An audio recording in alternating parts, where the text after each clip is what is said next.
لوگ گھبرا جاتے ہیں. آج ہم نے دعا تو کی آپ کے کہنے کی وجہ سے, لیکن ملتا کچھ ہے نہیں, پتہ نہیں میری دعا قبول ہوتی ہے یا نہیں. یہ جملہ کبھی نہ کہیں, نا امیدی کا ہے.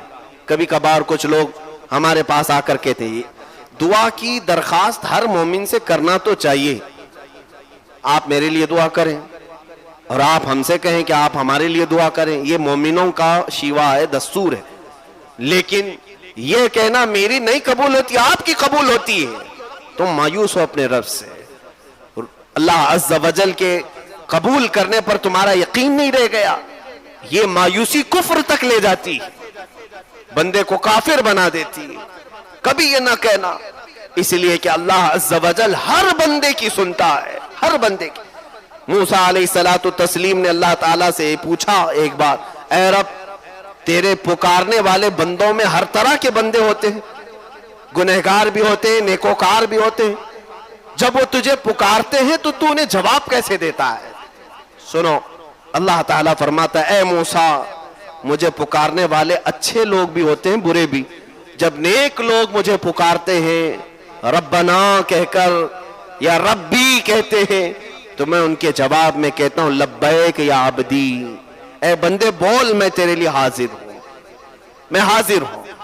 موسیٰ علیہ السلام خوش ہوئے, ایک نیک بندہ جب رب کو پکارتا ہے تو رب کی طرف سے جواب آتا ہے لبیک یا عبدی. پھر اللہ تعالیٰ فرماتا ہے اے موسیٰ جب گناہوں میں مصروف, گناہ ترک کر کے بندہ آتا ہے, ایک گنہگار مجھے پکارتا ہے یا ربی, تو میں اس کے جواب میں 70 بار لبیک یا عبدی کہتا ہوں, 70 بار کہتا ہوں اے بندے بول میں حاضر ہوں, اے بندے بول میں حاضر ہوں. موسیٰ علیہ السلام نے عرض کیا ہے رب ذوالجلال ایسا کیوں؟ نیک بندہ جب پکارتا ہے ایک ہی بار تو جواب دیتا ہے, اور گنہگار جب پکارتا ہے 70 بار تو جواب دیتا ہے. اللہ کے اس کرم پر قربان جاؤ میرے عزیزو, دعا سے تم نہ بھاگو, بے نیاز نہ ہو. اللہ فرماتا ہے اس لیے کہ نیک جب مانگتا ہے تو اسے یہ بھروسہ ہوتا ہے میرے پاس نمازیں ہیں, زکوٰۃ ہے, حج ہے, جو کچھ بھی ہے, ان اعمال کے بھروسے پر وہ مجھ سے مانگتا ہے.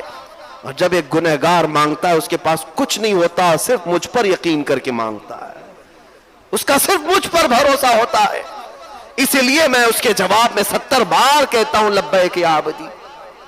کون کہتا ہے کہ وہ اللہ نہیں سنتا, اور جو یہ کہتا ہے وہ کافر ہے, اس کا اسلام سے کوئی تعلق نہیں.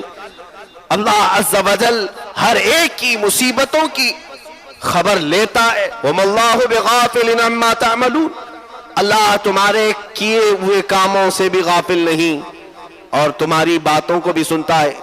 اِنَّكَ لَسَمِيعُ الدُّعَاء, یہ بھی کہا گیا ہے قرآن, اے اللہ تو دعاؤں کو ضرور ضرور سننے والا ہے.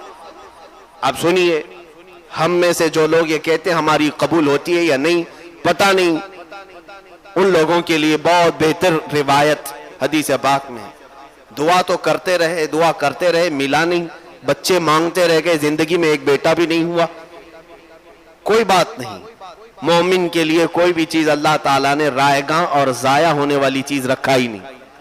قیامت کے دن اس بندے کو رب تعالیٰ بلائے گا اور بلا کر نیکیوں کا ایک ڈھیر ہوگا جو پہاڑ کی طرح ہوگا. اللہ تعالیٰ فرمائے گا آج تجھے نیکیوں کی ضرورت ہے؟ کہا ہاں مولا, چند نیکیاں بھی ملے تو میری بخشش ہو جائے. اللہ تبارک و تعالیٰ فرشتوں سے حکم فرماتا ہے اسے لے جاؤ اس پہاڑ بھری نیکیوں کی طرف, یہ سب اس کی ہیں.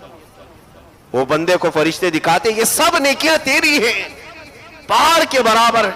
کہتا اتنی نیکیاں تو مجھ سے ہوئی نہیں تھیں, یہ کس عوض میں دی جا رہی ہیں مجھے, یہ کس چیز کا انعام ہے؟ اللہ عز و جل فرماتا ہے اے بندے یہ انعام نہیں, دنیا میں تو مجھ سے مانگا کرتا تھا, میں نے دنیا میں تجھے نہیں دیا. تیری وہ ساری دعائیں میں نے آخرت کے لیے سنبھال رکھی تھی, آخرت میں تجھے دینے کے لیے رکھا تھا. اب وہ سب اتنی ہو گئی کہ آج تیری بخشش کا ذریعہ بن گئی. وہ بندہ اس وقت پکار کر کہتا, حدیث میں میرے آقا فرماتے اے رب کائنات کاش تو میری دنیا میں کوئی دعا نہیں قبول کرتا, سب آخرت کے لیے رکھتا, تو آج میں میری نیکیاں اوروں کو بانٹ بھی رہا ہوتا. جو گھبراتے مایوس ہو کر دعاؤں کو ترک کر دیتے ہیں, دعا سے کیا ہوتا ہے؟ یاد رکھو دعائیں سنی جاتی ہیں. یا اور بات ہے کہ کچھ کو یہاں دے دیا جاتا ہے اور کچھ کو آخرت کے لیے رکھ دیا جاتا ہے. اب سنیے, مانگنے والا الگ الگ انداز میں مانگتا ہے. کوئی گڑ گڑا کر, کوئی رو کر, کوئی بے توجہی کے ساتھ, جیسے بھی. کچھ کو بہت جلدی ملا اور کچھ کو برسوں تک نہیں ملا.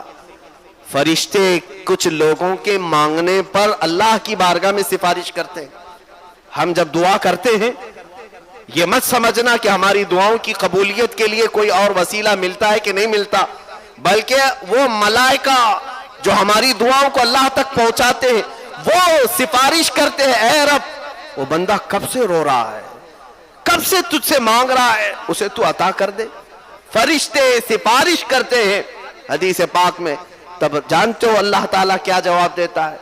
ارشاد فرماتا ہے, اے فرشتوں میں بہت اچھی طرح سے دیکھ رہا ہوں, بہت دنوں سے وہ روتا ہے اور مانگتا ہے.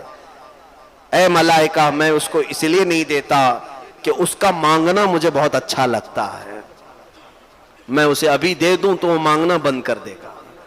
وہ جب تک مانگتا رہے مجھے اچھا لگتا ہے, اس کا مانگنا مجھے پسند ہے.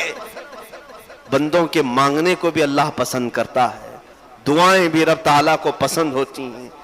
مانگنے سے اس طرح سے بے نیازی نہ دکھاؤ کہ ہمارے پاس وقت ہی نہیں رہ گیا. یہ تعلق باللہ سب سے زیادہ دعا سے حاصل ہوتا ہے. اللہ سے جو سب سے بڑا گہرا تعلق قائم کرتے ہیں وہ دعاؤں سے حاصل کرتے ہیں. کیا آپ نے تاریخ میں وہ ساری چیزیں نہیں سنی؟ بڑے بڑے گنہگار رہے موسیٰ علیہ السلام کے زمانے میں بھی. اللہ تعالیٰ حکم فرمایا تھا کہ اے موسیٰ اگر یہ بندہ تمہارے مجمع میں رہے گا تو عذاب آ جائے گا. اس کو موسیٰ علیہ السلام نے نکال دیا, قوم سے نکالا, اور پہاڑ کی ایک چوٹی پر جا کر وہ رونے لگا. سب لوگوں نے اس کا ساتھ چھوڑ دیا. اب روتے روتے وہ بھی پکارتا ہے, اے مولا تو نے تو فرمایا مصیبت زدہ لوگوں کی آواز کو تو سنتا ہے, تجھ سے زیادہ کون میری آواز کو سننے والا ہے, اور مجھ سے زیادہ مصیبت میں کون ہے. اللہ عز و جل نے فرشتوں کو اس کے بھائی بہن بنا کر یعنی شکلیں دے کر کے بھیجا, اور وہ اس کی تیمارداری کرتے رہے. انتقال بھی ہو گیا. تب پھر اللہ نے موسیٰ علیہ السلام کو حکم دیا, اے موسیٰ جاؤ فلاں پہاڑ پر میرے ایک محبوب بندے کا انتقال ہوا, اس کا جنازہ اٹھاؤ. آ کر کے دیکھتے موسیٰ علیہ السلام تو یہ وہی تھا جس کو چند دنوں پہلے گناہوں کی وجہ سے شہر سے نکالا گیا تھا. رب تعالیٰ سے آپ نے پوچھا کہ یہ محبوب کیسے ہو گیا؟ اللہ نے فرمایا ہے موسیٰ وہ خطا کار سیاکار تھا, لیکن جب وہ گڑ گڑا کر مجھ سے مانگنے لگا تو میں نے اس کے تمام گناہوں کو معاف کر دیا. مانگنے کا یہ بھی نتیجہ ہے, یہ بھی رزلٹ ہے. ہم اپنی زندگی میں کسی بھی ایسے لمحے کو آنے نہ دیں جس میں یہ احساس ہوتا ہو کہ ہم کو رب کی ضرورت نہیں.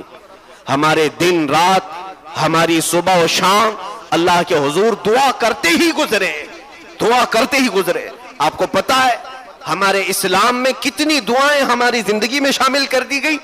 سب سے زیادہ اگر یوزفل کوئی ورڈ ہمارے پاس ہے تو السلام علیکم. ہم ایک دوسرے سے ملتے بھی ہیں تو کیا کہتے ہیں؟ السلام علیکم. یہ دعا ہے. ہم اپنے بھائی کے لیے کہتے ہیں اللہ کی سلامتی ہو تجھ پر.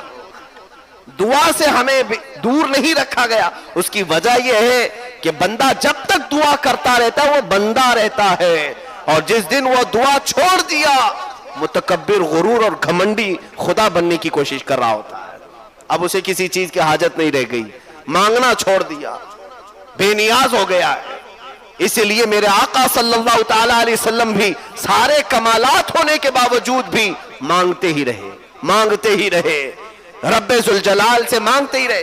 ہاں ایک بات طے ہے کہ جو اس سے مانگتا رہا اللہ پوری دنیا سے اسے بے نیاز کر کے رکھتا ہے. اسی لیے تو ہمیں سورہ فاتحہ میں اس نے کیا سکھایا؟ ایاک نعبد و ایاک نستعین. اے رب ہم تیری ہی عبادت کرتے ہیں اور صرف تجھ سے ہی مانگتے ہیں.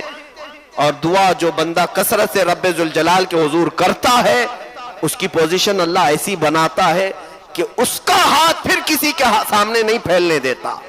یہ اور بات ہے کہ پوری کائنات اس سے بھیک مانگتی ہے لیکن وہ کسی سے نہیں مانگتا. اولیاء کاملین کی زندگی یہی تو نمونہ ہے. سرکار غریب النواز رضی اللہ تعالیٰ عنہ کا آستانہ لاکھوں